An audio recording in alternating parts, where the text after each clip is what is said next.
Make a list of all the things you can do. Get right on those. Discipline yourself for those, both for the results and for the muscle and for the practice, so that when life hands you some big challenges, you'll be ready. But see, if you don't handle the small ones, you can't take care of the big ones. Here's the steps. Number one, find out how things work. The first key to doing better is find out. To change your life, really, you need ideas. There isn't anything an idea can't change. And Schoaf taught me the major problem is lack of an idea, not a problem. At first, I didn't have any money. I said to Mr. Schoaf, I don't have any money. He said, that's not a problem. Now, see, up until then, I always thought it was. I was confused. He said, no, the problem is lack of an idea on how to create money and wealth. It isn't lack of money, it's lack of ideas. So if you get the ideas, so you can change anything. Now, to get ideas, you need a constant study of finding out. And they have to all be brought under the organizational structure of long-term collective vision. And in order to do that, you have to be disciplined. And any discipline, technically speaking, is an attempt to bring all those competing short-term impulses under a larger scale and more inclusive framework. You do that, and then, well, that's actually what gives you freedom. If you're going to mess around with very complicated and dangerous matters, you should really put your life together. We also know that the higher your conscientiousness, the lower your neuroticism. Conscientiousness does seem to keep neuroticism in check. And so I would say, and have said this to many people, clean your room, organize your life, get a routine, establish disciplined habits. The next subject is setting goals. Let me show you what turned my life every way but loose. Setting goals. Here's what can easily happen if you don't set goals. It's easy to let life deteriorate into making a living instead of designing a life. And we all have a choice. Make a living or design a life. It's easy to get trapped by economic necessity. But the best advice I can give you on how to break out of that trap is to learn how to set goals. Mr. Schoaf put it to me this way. He said, Jim, if you had enough reasons, you could do the most incredible things.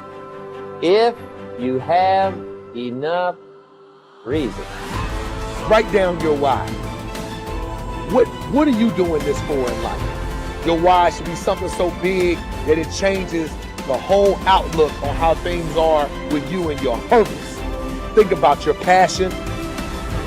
Think about your opportunities. And that's how you find your purpose.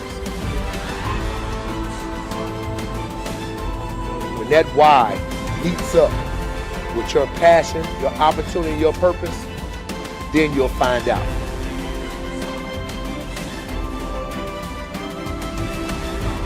Most of us are standing in a busy street, just letting the opportunities in life pass us by.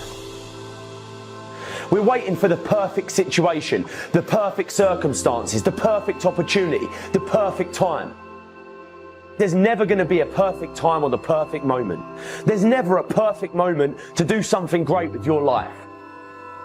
Take a look at the clock. That thing ain't stopping for nothing, baby. It's going to keep ticking, keep moving, keep passing you by all the time you're waiting for it to read perfect o'clock. You have to take action now.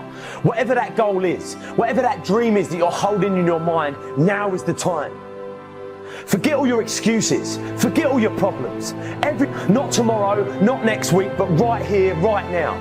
Why keep looking around at people that are where you want to be, living the type of life you want to live? Look at that place where they are and say to yourself, now is my time.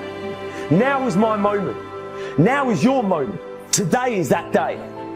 I want you to be terrified of sitting on the sidelines and doing nothing. Waking up in 6 days or 6 weeks or 6 years or 60 years and being no closer to your goal. You've made no progress. That is the nightmare.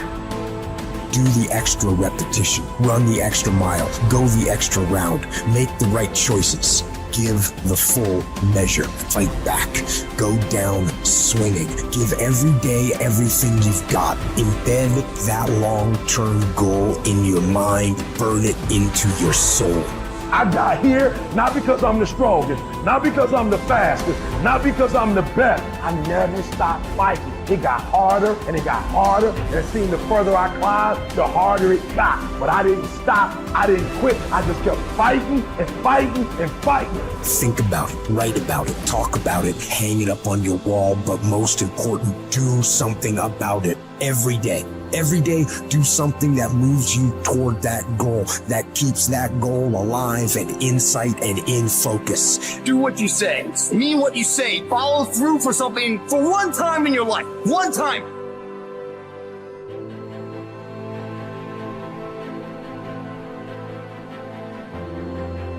Most people can motivate themselves to do things simply by knowing that those things need to be done. But not me. For me, motivation is this horrible, scary game where I try to make myself do something while I actively avoid doing it.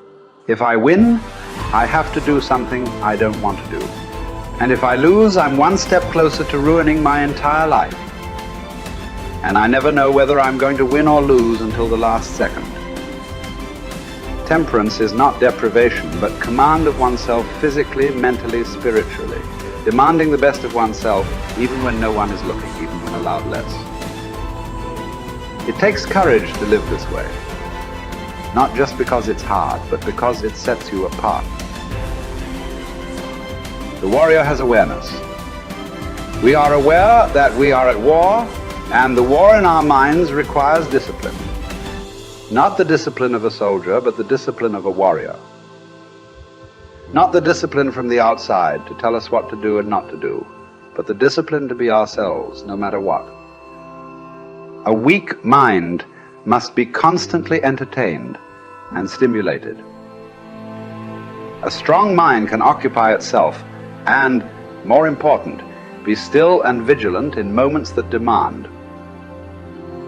Without the momentum of a stern discipline, motivation is mostly a momentary, flighty emotion. For it works best under the supervision of discipline, but can serve as not only an ally, but also an enemy, because in anything that requires your self-discipline, whether going to church, going to classes, going to workouts, going through trainings, completing jobs, reading books, living well, eating healthily, studying, practicing something, the more times you skip, the more relaxed and motivated you'll become about skipping. And the next thing you know, you've quit your fight altogether. Or put in short, the more you skip, the more you'll skip until you've quit. Maybe then you'll see that motivation bears its fruits when watered by discipline, but it spoils when not. We don't need accomplishments to feel good or to be good enough. What do we need? The truth. Not much. Some food and water. Work that we can challenge ourselves with. A calm mind in the midst of adversity. Sleep. A solid routine, a cause we are committed to. Something we're getting better at. Everything else is extra. Or worse, as history has shown countless times, the source of our painful downfall. If the first step is just showing up, committing to doing something each day, then the next step is finding something to focus on getting better at each day. And in this, where cumulative improvement meets compounding returns, we can harness one of the most powerful forces on earth. Think about it. Most people don't even show up. Of the people who do, most don't really push themselves. So to show up and be disciplined about daily improvement, you are the rarest of the rare. Life is filled with all sorts of difficulties and challenges. Work will not always go well. But working out is in our control. It is a contained space in which the only potential obstacle is our determination and commitment. Swim. Lift weights. Train in jiu-jitsu. Take long walks. You can choose the means, but the method is a must. You must be active. Get your daily win. Treat the body rigorously, as Seneca tells us, so that it may not be disobedient to the mind. Because as you're building muscle, you're also building willpower. More important, you're building this willpower and strength while most people are not. The body, you must understand, is a metaphor. It's a training ground, a proving ground for the mind and the soul. What are you willing to put up with? What can you do without? What will you put yourself through? What can you produce with it? Only you know what it will look like to train in your art like a samurai, an Olympic athlete, a master in pursuit of excellence. Only you will know what you need to practice from morning until night, what to repeat 10,000 times. It won't be easy, but in that burden is also freedom and confidence.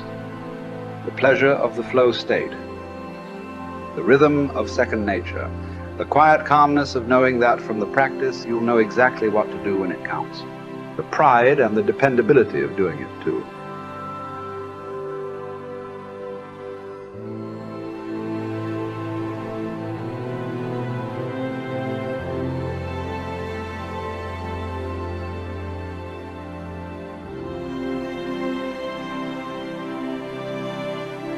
Today is another good day.